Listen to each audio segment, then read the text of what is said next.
सभी साथियों को जय वाल्मीकि, जय भीम, नमो बुद्धाय, जय मूल निवासी। दोस्तों और साथियों, मैं चरणदास टांक अपने अम्बेडकर डायलॉग्स यूट्यूब चैनल में आपका एक बार फिर हार्दिक स्वागत और अभिनंदन करता हूं। दोस्तों और साथियों, मैं आज अपने अम्बेडकर डायलॉग यूट्यूब चैनल के माध्यम से अपने सभी बहुजनों, दलित, अति दलित भाइयों को अपने बहुजनों, दलित और अति दलितों के पूर्वजों का गौरवशाली इतिहास के बारे में आप लोगों के साथ ये वीडियो साझा करने जा रहा हूँ। मेरा अपना यह सोचना और समझना है कि जैसे कि हमारे बड़े बुजुर्ग और बुद्धिजीवी भी कहते हैं कि हमें अपना गौरवशाली इतिहास पता अवश्य होना चाहिए और हमारा यह धर्म और कर्तव्य भी बनता है कि हम अपने आने वाली पीढ़ी को अपना गौरवशाली इतिहास, हमारे पूर्वजों का गौरवशाली इतिहास, हमारे वीर योद्धाओं का गौरवशाली इतिहास, जिसको उस समय की मनुवादी, रूढ़िवादी सोच विचार और विचारधारा की लोगों ने एक ऐसे अंधेरे कुएं में दफन कर दिया कि जिसे आज तक हमें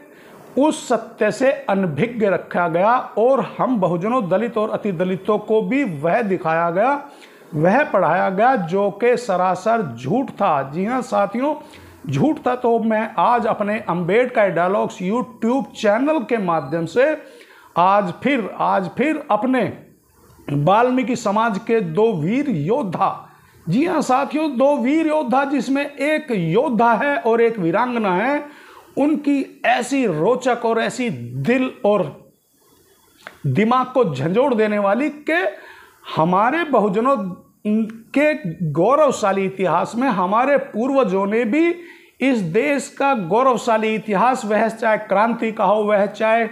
अन्य किसी भी क्षेत्र में हो, वह सब बढ़ चढ़ के हिस्सा लिया था। तो उसी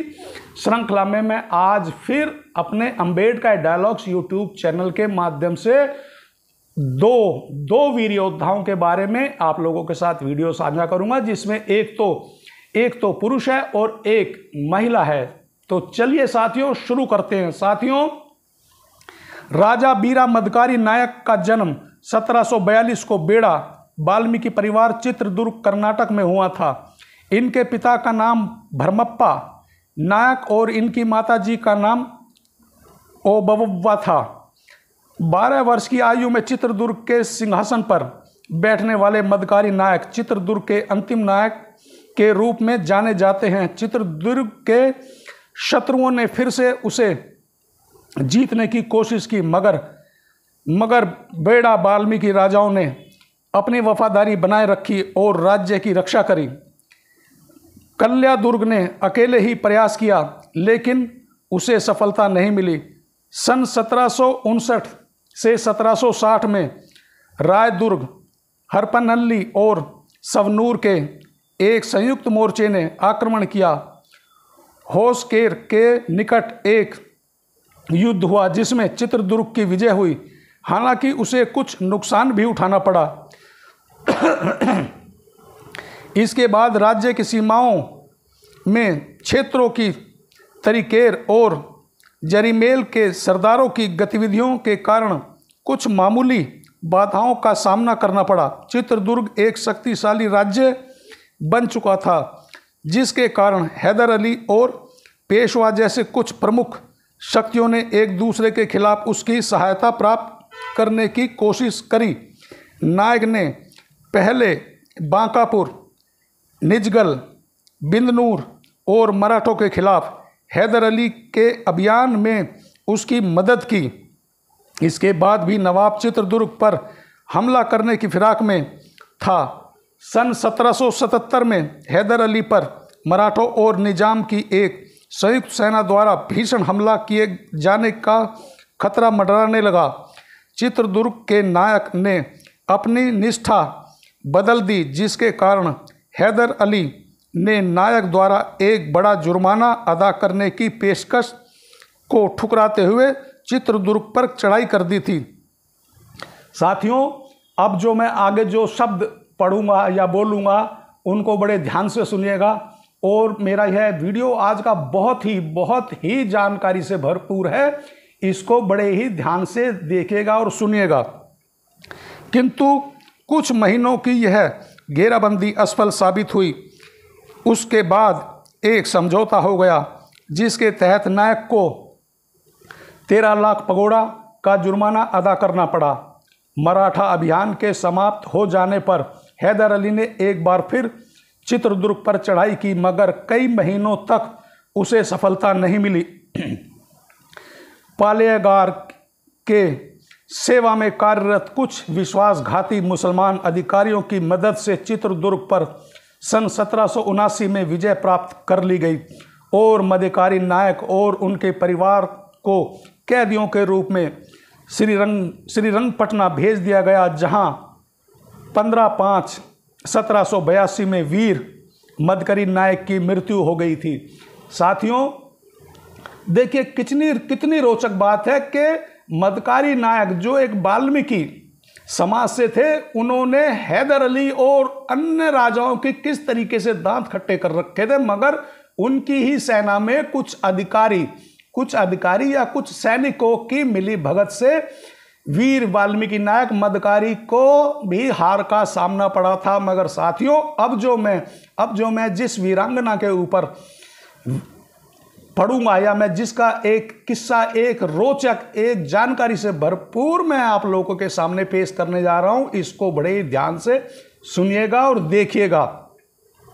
वीरांगना गजना देवी, जी हां साथियों, वीरांगना गजना देवी का जन्म गांव रायसीना और शादी गांव शामली खेड़ा के मनवा पहलवान के साथ हुई थी। जब सुल्तान औरंगजेब जयपुर से दिल्ली आ रहे थे तो उन्होंने रायसीना में पड़ाव डाला और सेनापति बेग मोहम्मद लश्करी को वहां एक सराय बनाने को कहा। सन 1695 में बेग मोहम्मद लश्करी ने रायसीना के लोगों को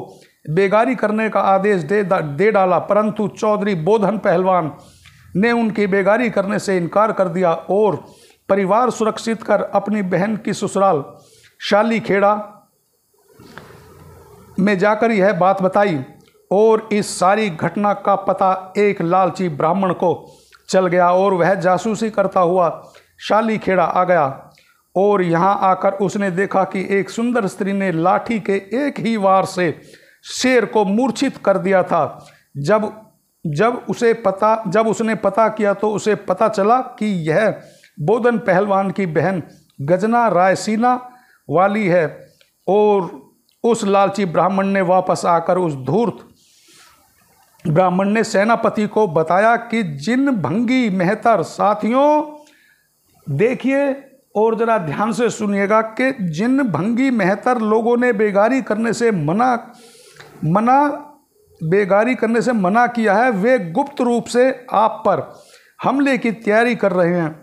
मैं बता सकता हूं, पर मुझे सेना में एक बड़ा पद और वहां पर जो सुंदर स्त्री है उसे मुझे देने का वादा करें। और उसके बाद सेनापति ने फौज को शाली खेड़ा पर आक्रमण का आदेश दे दिया और अचानक इस हमले से मनवा व सभी साथी भौचक के रह गए। मगर अगले ही पल वीरांगना गजना देवी, मनवा पहलवान, चौधरी बोधन पहलवान, पीरू शाह महाराज व भंगी मेहतर शूरवीरों ने रणभेरी का बिगुल बजा दिया और साथियों और मोर्चाबंदी कर भंगी मेहतर शूरवीरों ने भयंकर युद्ध किया और गजना देवी अपने मोर्चे पर दोनों हाथों से तलवार लेकर फौज पर टूट पड़ी और भयंकर तबाही मचाई। और जब सेनापति बेग लश्करी का सामना जब गजना देवी से हुआ तो कल्पना से परे हुआ। गजना देवी का भीषण चंडी रूप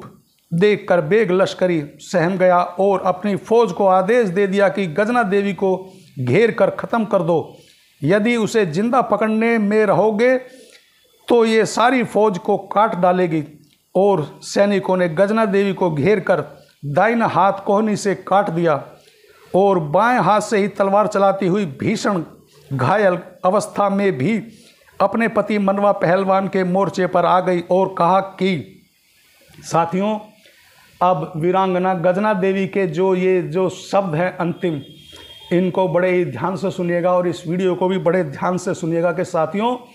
हमारी वाल्मीकि वीरांगना गजना देवी के अंतिम क्षण में अंतिम बोल क्या थे? साथियों, गजना देवी ने अपने पति से क्या कहा था? उसने कहा था कि धरती पर अभी ऐसा मर्द नहीं जन्मा कि जो गजना पर बुरी नज़र रखकर मुकाबला कर सके, और मोर्चे पर युद्ध करते हुए वीरांगना गजना देवी शहीद हो गई थी। कि साथियों, वीरांगना गजना देवी ने अपने अंतिम क्षणों में भी, जब उन मुगल सैनिकों ने गजना देवी की घेराबंदी कर उसका एक हाथ कोहनी से ही काट दिया था, और जब उन सैनिकों के सेनापति ने देखा कि गजना देवी रणचंडी का रूप धरकर हमारे सैनिकों का नाश कर रही है, तो उसने कहा कि गजना देवी को जिंदा पकड़ना असंभव है, इसलिए जिंदा पकड़ने की कोशिश ना करो, गजना देवी को घेर कर खत्म कर दिया जाए। मगर साथियों, गजना देवी तो रणचंडी का रूप धरकर उन मुगल सैनिकों का नाश करती जा रही थी, और अंत में जब उसे यह पता लग गया था, तो उसने यह अपने पति के सम्मुख जाकर अपने अंतिम क्षणों में भी यह कह दिया था कि अभी तक धरती पर ऐसा कोई लाल नहीं जन्मा कि जो गजना देवी पर गंदी नजर डालकर जिंदा रह सके। इसका मतलब कि मैंने भी उसको काट डाला है, उसको मौत के घाट उतार दिया है। साथियों, ये है हम बहुजनों, दलितों और अति दलितों, और आज का जो मेरा यह वीडियो है, यह वाल्मीकि समाज के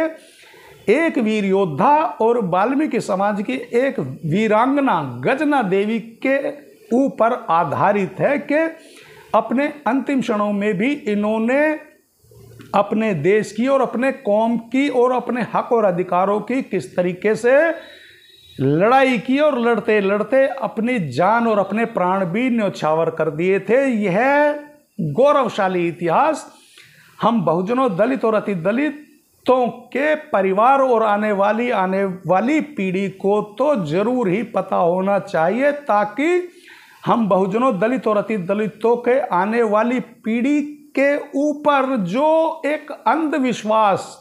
या मेरा ये कहना भी गलत नहीं होगा कि वो दिखाया गया, जो कि हमारा इतिहास है ही नहीं। इतिहास में तो हम बहुजनों, दलित और अति दलित को कहीं भी नहीं दिखाया गया। बस यह दर्शाया गया है कि हम बहुजन, दलित और अति दलित तो हमेशा से गुलाम थे। हमारा कोई भी गौरवशाली इतिहास नहीं है, वह चाहे क्रांतिकारी हो या देशभक्ति का हो, या हमारे पूर्वजों ने भी देश और दुनिया के तरक्की, क्रांति, या ये कहना भी गलत नहीं होगा कि देश सेवा में अपने प्राण न्यौछावर किए हैं। तो मैं अब अपने सभी बहुजन, दलित और अति दलित साथियों से एक प्रार्थना करूंगा, जैसे मैं हर अपने छोटे बड़े वीडियो में करता हूं, कि साथियों, आप मेरे इस अम्बेडकर डायलॉग्स यूट्यूब चैनल को सब्सक्राइब करें, लाइक करें और कमेंट अवश्य किया करें, ताकि मेरा हर अपडेट आप लोगों को तुरंत मिलता रहे। तो एक बार फिर सभी साथियों को जय वाल्मीकि, जय भीम, नमो बुद्धाय, जय मूल निवासी।